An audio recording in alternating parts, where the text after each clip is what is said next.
National Chairman of Labour Party, Barrister Julius Abure, has pledged the party under his leadership will provide more opportunities for women to contest in the 2027 general election.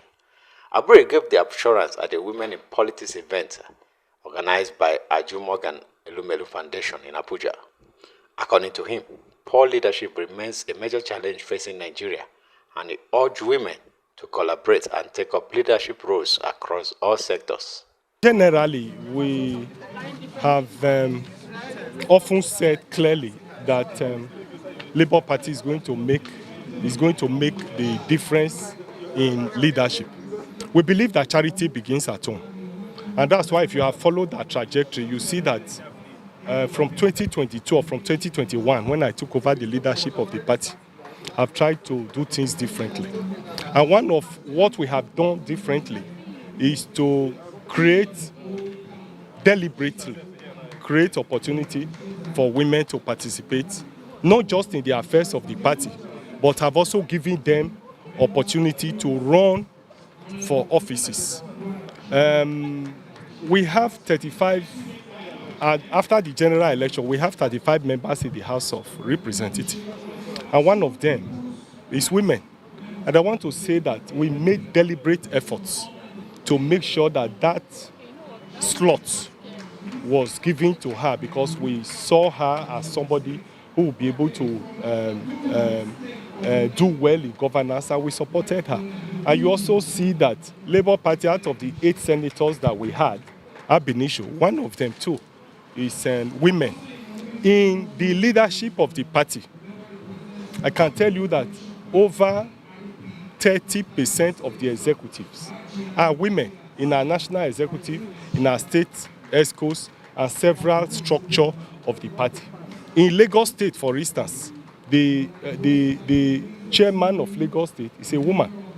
In Taraba, in Rivers, in Jos Plateau, several states, we have women. Even in Edo State, my own state, we have state chairmen as women.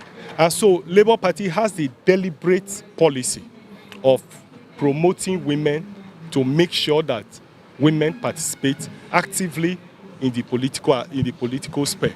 And I want to assure you that by 2027, God sparing our lives under our leadership will provide more opportunities for women. We appreciate the fact that culturally, economically, financially, there are several inhibitions against women's participation. And I want to assure you that Labour Party is ready and determined to break those challenges, that we encourage women to participate. Earlier in her remarks, the Chief Executive Officer of the Foundation, Elumelu, raised concern over the low representative of women in leadership roles. She also called on President Bola Tinubu and other stakeholders to uphold the 35% affirmative action for women participation and empowerment. The goal here is to have women in leadership, elective, appointed position, not just in politics, across the board. When you go to the oil, we're not there. You go, it's going to have to stop. All the little countries of Africa, they have women. So we're not here to get mad, to agitate, and I'm asking you, President Bola Ahmed Tinubu, you're going to have to help us. The lawmakers, you're going to have to help us. And the Senate, Senator Babio, you guys are going to have to. We're not here. We don't have gloves to fight. We're just asking you guys to, just think about us. Think about us. I did some song about this. And you're going to have to hear it, this song. I used to be an international artist, and I was an artist simply known as a Jew, and I've retired singing. But, because of this, I'm going to have to learn my voice, my voice, not just my talking voice, my singing voice, or whatever it is that I have, to make sure that we get heard. And that's the long and short of it all. The space for women in leadership, in governance, in politics has been shrinking over the years. However, if you look at the bill for special seats for women at the House of Reps, that was sponsored by the Deputy Speaker of the House of Reps, I think if we get that, if we can have that to be passed at the House of Reps, it will bring up the numbers. And at the same time, in order for us to have that happening, a lot of things are going on. I mean, we're here for this meeting to push for the 35%. There is a forum of national women leaders that is working towards also seeing that there are more women now coming up to be elected into offices. So many groups, NGOs and so on are working towards that. I have been in gender activism for quite a number of years.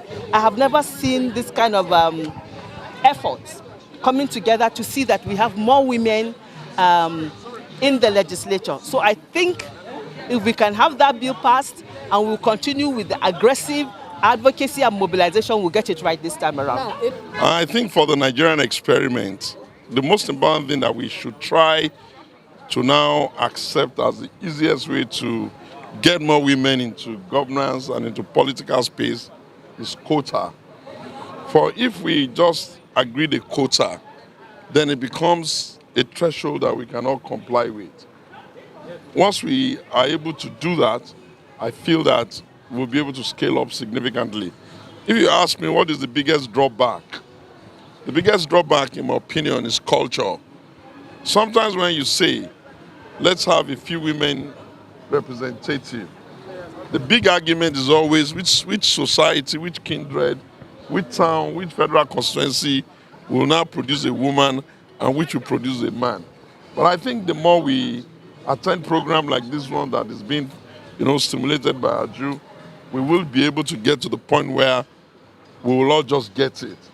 And you have to understand, with the women, they have the numbers, but sometimes they also don't have the desire to use their numbers to push this agenda. So you kind of like wonder, is the agenda really important to women? For the population division does not suggest that there are more men than women and their children. In Abuja, LM Chukwemeka reports.